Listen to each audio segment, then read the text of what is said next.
Hi everybody, welcome to Wingman Wisdom. This is my virtual campfire, and as a former campground owner, now that the 4th of July has passed, I always remembered the 4th of July was one of the most stressful times to own and run a campground. It always seemed like somebody did some stupid stuff, so I'm glad that that is in my rearview mirror now. But also, those stupid people, I think I can be stupid sometimes too, are all around us. I'm going to show you one monumental act of stupidity here in a minute, but first I'm going to try to help someone. Here on Wingman Wisdom, not only do I share stories with you to try to help you to think, but I try to guide you to people, RV dealers specifically, that I trust, that I think that you can trust. But you have to do your own homework. I can't help everyone. So I do have a 24-hour voicemail, and the number is in the description below. I listen to every phone call, and I can't tell you how many sound like the one that just came in. I'm going to play it. It's like 37 seconds long. And I'm not saying that this person is stupid, but I want to know what you think after you listen to the message. Okay, it's 37 seconds, so let's go ahead and play it. Hi, Alan. My name is James Radley. I don't have a dealer experience as of yet. I am trying to work out a deal with Cheyenne Camping Center, one of your trusted RV dealers. I was just wondering how do I get a hold of somebody out there? Because it's very hard from here from New York State to get a hold of somebody. So if you could leave me an email, my email is jrad.com, or you can call me at 518. Thanks. It's hard for somebody from New York to find out how to get a hold of somebody else. Well, James, here's what I would suggest. And this is also in the description of the video below. I have a website. It's RV Dealers I Trust. You see that good-looking dude right there? Well, he's not so good-looking. Anyway, this is rvdealersitrust.com. Go to this website. If you're looking for an RV dealer, watch how easy it is. Click over here on Wingman Approved Dealer Map. Voila, there I am again. Here's the map. Let's go up to Cheyenne Camping Center. Oop, wrong way. You see the dot here? Right there. Click on the dot. Erin Armstrong, Cheyenne Camping Center. Erin is amazing. I just love this gal. She is super smart, very helpful, but if you click on it, it'll take you right to her. There's a little quote from me. It talks about Cheyenne, Walcott, Iowa, blah, blah, blah. Contact Erin. Click on the contact, and guess what? An email will open up, and it will be an email from you. It will copy me, and it will say, the Wingman sent me. And so that's all you have to do, James. It's super easy. I want to be considered a resource, but I can't hold everybody's hand as much as you may want me to. So go to rvdealersitrust.com, click on the map. I know it's not filled up yet. We're working on other dealers. It's very difficult. It is to find a dealer that I trust because I'm a pretty picky old guy. So I'm hopeful that that information helps you, James. I did not want to embarrass you. But folks, you've got to do your own homework. I can't do everything. Too many times I believe that we're looking for somebody else to, I don't know, somebody else to blame. Do all the work, and then if things go bad, well, he told me to do it. I'm not telling you to do anything.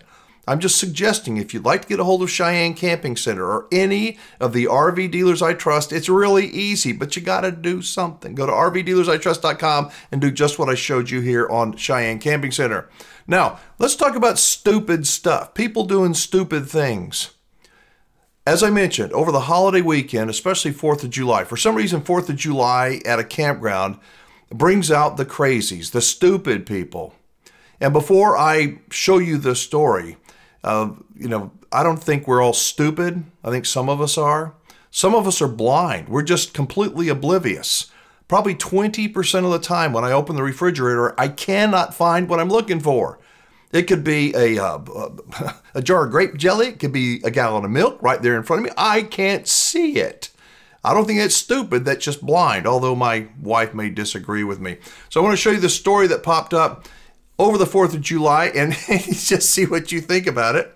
This says, whole new level of stupid. Tourist drives car into Yellowstone Lake. Yeah, sounds fun, right? Okay, so there's this car down here, and the story is, let's go ahead and read it. It says, takes a lot for Jen Mignard to call someone stupid. After all, is the creator of the Yellowstone Invasion of the Idiots. It's a popular Facebook page. Let me go over here and show you what Invasion of the Idiots looks like. And here's that video right there. Let me turn the audio down on it and get it going. But here's the video. Can you just imagine this person, this actual car full of people, I guess they were normal people, just not very smart today. They were parked in a parking lot right there next to that lake. And they said, you know, I wonder what it would be like to drive down to the lake. So they jumped the little railroad ties, a little bumper there, and they drove down and got stuck.